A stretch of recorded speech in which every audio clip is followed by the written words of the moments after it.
만보 걷기는 잊으세요. 바로 이것이 출렁이는 뱃살을 녹입니다. 다이어트 할 때 운동이 참 부담스럽게 느껴질 때가 많죠?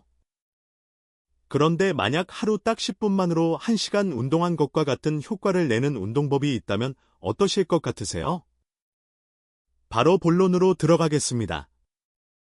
우리 중 많은 분들이 특히 중년에 접어들면서 생활 습관은 그대로인데도 살이 찌는 경험을 합니다. 나는 정말 물만 마셔도 살이 찌는 것 같아라고 생각해 본 적 있으신가요? 여러분만 그런 게 아닙니다. 이게 바로 우리가 흔히 말하는 나이살인데, 특히 여성분들에게는 그 변화가 더욱 극명하게 느껴질 수 있습니다. 여성들은 폐경기를 겪으면서 호르몬의 급격한 변화로 아무것도 하지 않아도 매년 평균 0.8kg씩 체중이 늘어날 수 있습니다. 정말 억울하게 느껴지지 않으신가요? 폐경기가 보통 47년간 지속된다고 보면 그 기간 동안 약 36kg의 체중이 그냥 늘어나는 셈입니다. 하지만 이걸 그저 숙명으로 받아들여야 할까요? 절대 아닙니다. 이 시기는 굉장히 중요합니다. 이 시기의 체중 증가는 고혈압, 당뇨, 고지혈증, 지방간과 같은 건강 문제의 급격한 증가와 직결되기 때문입니다. 지금이 바로 인생의 전환점입니다. 이 시기에 식단을 잘 관리하고 근육을 유지하거나 키우고 체지방을 잘 빼낸다면 활기차고 충만한 인생의 다음 장을 맞이할 수 있습니다. 반면에 근육량이 줄고 뱃살이 늘어나면 몸은 쇠약해지고 쉽게 지치게 될 위험이 큽니다. 작은 일에도 기력이 없고 무기력과 피로의 악순환에 빠지게 되죠. 근육 부족이 뼈와 전반적인 기력에 심각한 영향을 미쳐 근감소증으로 이어질 수 있기 때문입니다. 작은 충격에도 통증을 느끼고 살짝만 넘어져도 골절상을 입기 쉬워집니다. 그리고 이것은 악순환을 만듭니다. 운동을 좀 해보려다 몸이 약해 다치기라도 하면 며칠을 침대에 누워 있어야 하죠. 회복하는 동안 근육은 더 빠지고 지방은 다시 늘어납니다. 정말 좌절스러운 상황이고 모든 걸 포기하고 싶게 만들죠. 이것이 바로 중년 운동의 제1원칙이 별표 절대 다치지 말아야 한다. 별표인 이유입니다. 반드시 자신의 몸 상태에 귀를 기울이고 천천히 시작해서 점진적으로 강도를 높여야 합니다. 만약 기존에 앓고 있는 질환이 있다면 식단과 운동을 시작하면서 더욱 세심하게 관리하는 것이 필수적입니다. 끝없는 논쟁. 어떤 방법이 더 나을까요? 먹고 싶은 거 다 먹으면서 살을 뺄 수 있는 마법 같은 방법이 있다면 얼마나 좋을까요? 사람들은 제게 자주 묻습니다. 많이 먹고 격하게 운동하는 것과 아주 적게 먹고 운동을 안 하는 것 중에 어느 쪽이 더 나아요? 솔직히 말씀드리면 저는 두 가지 극단적인 방법 모두를 피하라고 조언합니다. 많이 먹고 운동을 열심히 하는 경우 점고 신진대사가 활발할 때는 이 방법이 통할 수 있습니다. 몸매를 유지할 수 있죠. 하지만 이 식습관을 중년 이후까지 그대로 가져가면 비만의 직접적인 원인이 되는 경우가 많습니다. 나이가 들면서 젊을 때와 같은 강도로 운동하는 능력은 자연스럽게 떨어지는데 먹는 습관은 그대로 남기 때문입니다. 그 결과는 꾸준히 살이 찌는 몸이 되는 거죠.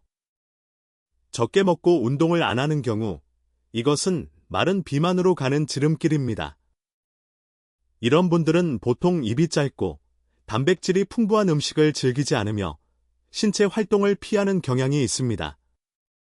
시간이 지나면서 근육은 점점 약해집니다.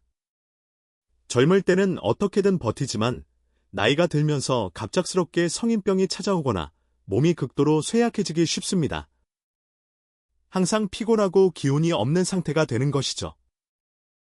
부디 이러한 함정들을 경계하시기 바랍니다.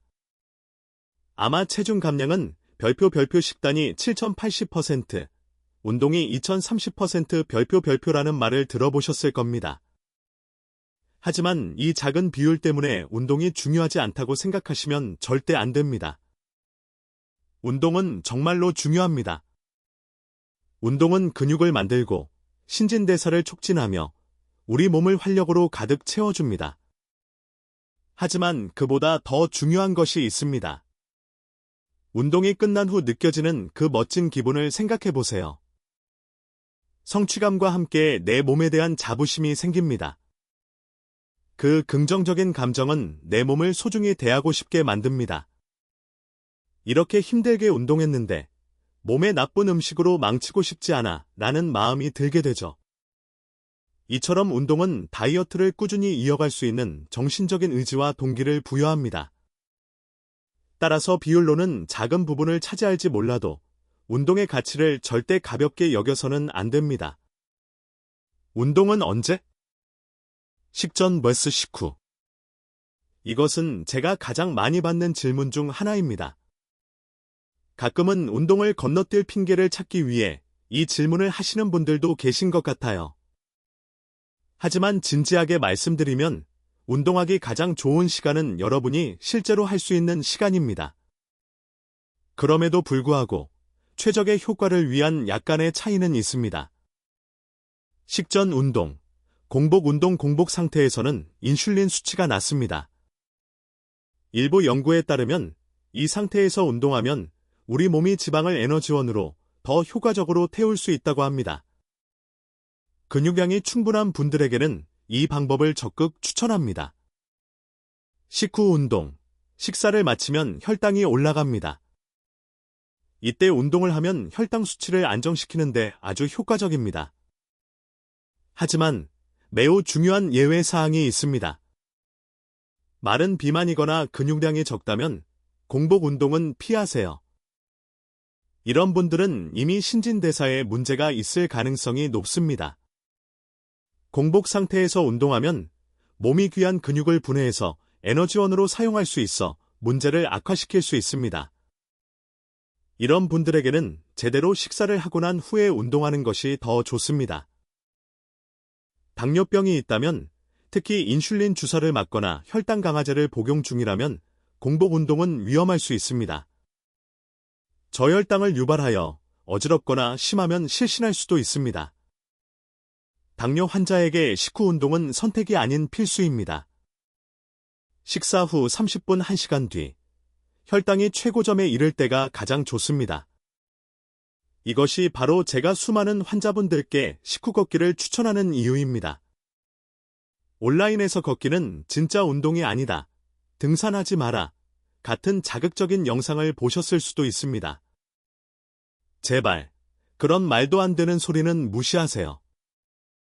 걷기는 아주 훌륭한 운동입니다. 등산도 마찬가지고요. 걷기는 거의 모든 사람이 시간과 장소에 구애받지 않고 할 수 있습니다. 운동화 한 켤레만 있으면 되죠. 고도 비만 환자분들에게는 걷기조차 힘든 도전일 수 있습니다. 그래서 우리는 거기서부터 시작합니다. 걷기는 모든 운동의 기초입니다. 식사 후에 걸으면 놀라운 일이 일어납니다.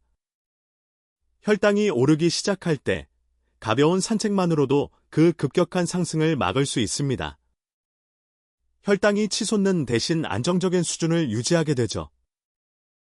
제가 직접 연속 혈당 측정기를 착용하고 몇 번이고 확인한 사실입니다.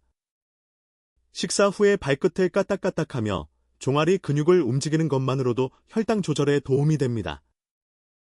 우리는 그저 충분히 움직이지 않고 있을 뿐입니다. 이 습관이 가장 중요한 시간은 바로 저녁 식사 후입니다. 너무나 많은 분들이 저녁을 먹고 소파에 누워 TV를 보다가 잠이 들곤 합니다. 대신 이렇게 해보세요. 저녁 식사 후 설거지를 돕거나 재활용품을 버리고 동네 한 바퀴를 가볍게 돌고 오세요. 저녁에 혈당 스파이크를 막을 수 있고 이는 지방을 저장하는 호르몬인 인슐린 분비를 줄여줍니다. 일단 걷기를 시작해서 혈당이 안정되고 체중이 줄어드는 것을 느끼면 다음 단계로 나아갈 자신감을 얻게 될 겁니다. 빨리 걷기, 계단 오르기, 그리고 등산처럼 말이죠. 내장 지방을 태우는 10분 운동의 기적. 자, 이제 걷기가 편안해지고 다음 단계를 위한 준비가 되신 분들을 위해 제가 처음에 언급했던 그 강력한 10분 운동법을 소개해드리겠습니다.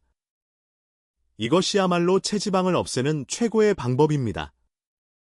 바로 HIIT, 즉 고강도 인터벌 트레이닝입니다. 헬스장에서 이런 분들을 본 적이 있을 겁니다. 트레드밀에서 1분간 전력 질주를 하다가 다음 1분은 천천히 걷고 다시 전력 질주하는 모습으로. 그것이 바로 HIIT입니다. 폭발적인 운동과 불완전한 휴식을 번갈아 하는 훈련법이죠. 이 운동의 가장 큰 비밀은 바로 별표 애프터번 효과, 애프터번 이펙트, 별표입니다. HIIT 운동이 끝난 후에도 우리 몸의 신진대사는 몇 시간 동안, 때로는 반나절 이상 높은 상태를 유지하며 계속해서 지방을 태웁니다. 이는 세포 수준에서부터 우리 몸의 신진대사를 근본적으로 되살려줍니다. 연구자들은 이것이 우리 고대 조상들의 생활 방식과 유사하다고 생각합니다. 그들은 쉬고 있다가도 사냥감을 발견하거나 포식자로부터 도망쳐야 할 때 갑자기 전력으로 달려야 했습니다. 우리의 현대적인 삶은 그와 정반대입니다. 아침부터 밤까지 편안하고 정적인 생활을 하죠. HIIT는 우리가 잃어버린 원시 시대의 신진대사 촉진 패턴을 되찾게 도와줍니다. HIIT의 장점은 거의 모든 운동에 적용할 수 있다는 것입니다. 달리기 또는 조깅, 실내 자전거, 계단 오르기, 심지어 걷기까지도요. 걷기로 HIIT를 하는 방법은 다음과 같습니다. 워밍업 후 1분간 아주 빠른 걸음, 10단계 중 7단계 정도의 강도로 걷습니다. 그 다음 1분은 편안한 속도, 10단계 중 5단계 정도로 늦춥니다. 이 사이클을 단 10에서 15분만 반복해보세요. 그 효과에 놀라게 될 겁니다. 시간이 충분하다면 길게 빨리 걷는 것도 좋습니다. 하지만 시간이 부족하다면 HIIT는 짧은 시간 안에 놀라운 효과를 얻을 수 있는 가장 효율적인 방법입니다. 몸을 가볍게 만드는 인생을 바꾸는 습관 3가지. 마지막으로 여러분의 성공을 확실하게 굳히기 위해 3가지 간단한 습관을 만들어 봅시다. 앉지 말고 움직이세요. 우리는 의자병의 시대에 살고 있습니다. 너무 오래 앉아있죠? 의식적으로 앉아있는 시간을 줄이려고 노력하세요. 자리가 있어도 지하철에서 서서 가고, 가능하다면 스탠딩 데스크를 사용하세요. 일어서 있을 핑계를 계속 만드세요. 여러분의 건강과 허리둘레를 위해 아주 중요합니다. 당독소, 에이지즈를 줄이세요. 이 해로운 화합물은 고온에서 굽거나 튀기거나 볶은 음식에 많이 들어있습니다. 가능하면 찌거나 삶거나 데친 음식을 선택하세요. 계획적인 간헐적 단식을 실천하세요. 이것은 무작정 끼니를 거르는 것이 아닙니다. 체계적인 식사 시간표를 만드는 것입니다. 예를 들어 아침 7시부터 저녁 7시까지만 식사하기로 결정하는 거죠. 그러면 저녁 7시부터 다음 날 아침까지는 오직 물만 마십니다. 이것이 12시 12분 단식입니다. 여기서부터 점차 14시 10분이나 16, 8 스케줄로 공복 시간을 늘려나갈 수 있습니다. 그리고 꼭 기억해 주세요. 단순히 아침을 굶는 것은 간헐적 단식이 아닙니다. 그건 그냥 결식일 뿐입니다. 진정한 간헐적 단식은 자신의 식사 시간과 단식 시간을 명확하게 정하고 의지를 가지고 지키는 계획적인 행위입니다. 여러분의 생활 방식에 맞춰 아침을 먹고 저녁을 거르는 방법을 선택할 수도 있습니다. 자신에게 맞는 방법을 찾아 의도를 가지고 실천하세요.